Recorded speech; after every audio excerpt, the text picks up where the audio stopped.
Morning folks, and welcome back to the farm. I tell you, this winter nonsense won't quit. We got another probably inch and a half there last night.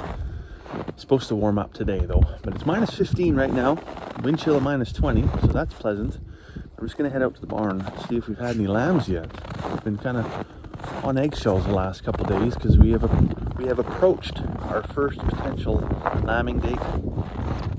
Nothing yet. Well, it appears there are no babies yet. I'll let the girls out, they can get back to their hay bale. It's kind of nice bringing them in here at night. At least we know that, well, because the ewes would often like, well, they'll just, let's go lamb in a snowbank, or let's go find the least protected area from the wind. Now they come in here, it's out of the elements. Pretty good. Come on, girls. Not everybody at once.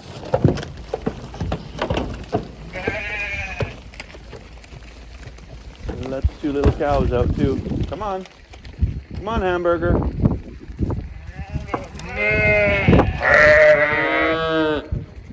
Anytime now. Come on.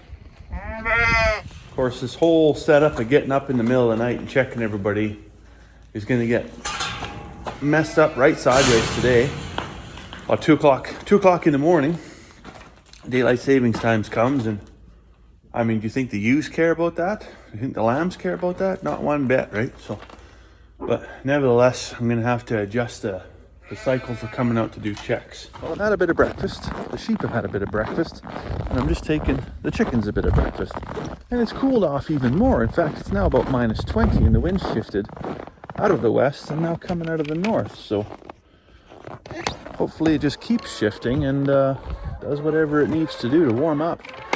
Whew, it's cold. I just ran over. I'm all done with the chickens. I fed the chickens. They're all good.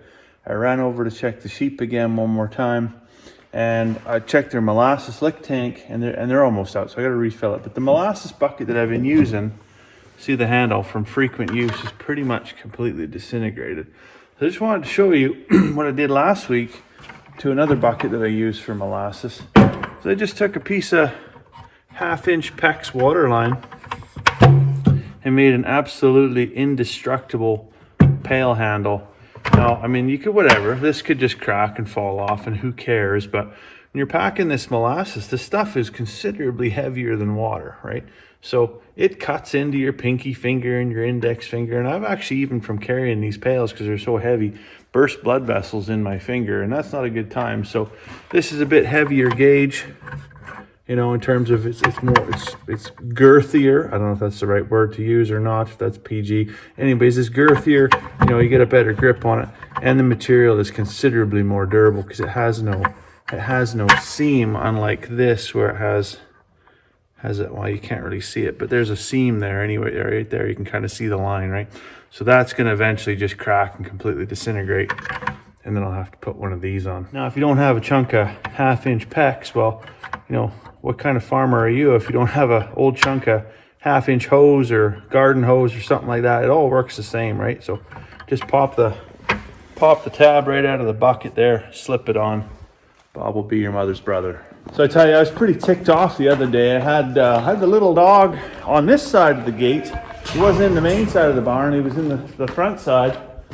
And I just put him in there for 5 minutes until the wife come home. And on top of this cupboard here, he tore everything off. Like, we got like toys and books and stuff in here when the kids come and play. We got halters and ropes. He just threw them all across the way. And then the dirty bugger, my landing box, what's in Stan's box? Well, not dog treats, no.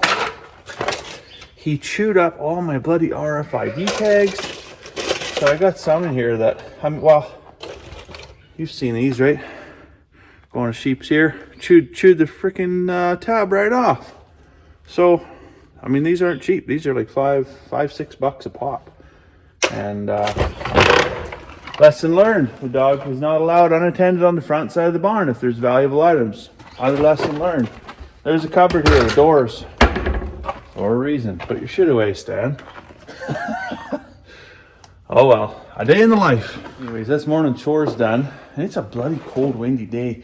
Charlotte wanted to actually go out to Saskatoon Mountain. She's always been on about the mountain. Why can we not go to the mountain? Well, it's like it's right there. We can go. Of course, it's 25 below right now. It's getting colder.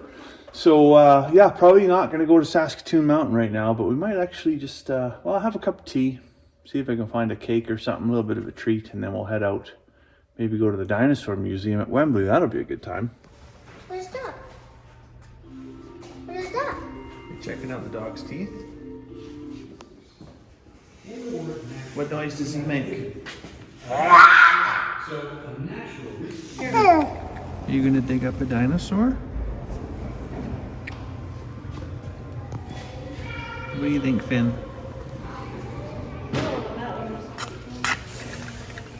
What did you find, Charlotte? A leg. You found a dinosaur leg. It's not that one. That one just shows the green face. Okay?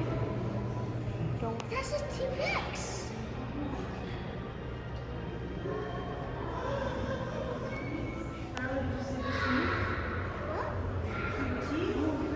That's a T-Rex. Well, we had an adventure-filled afternoon with the kids.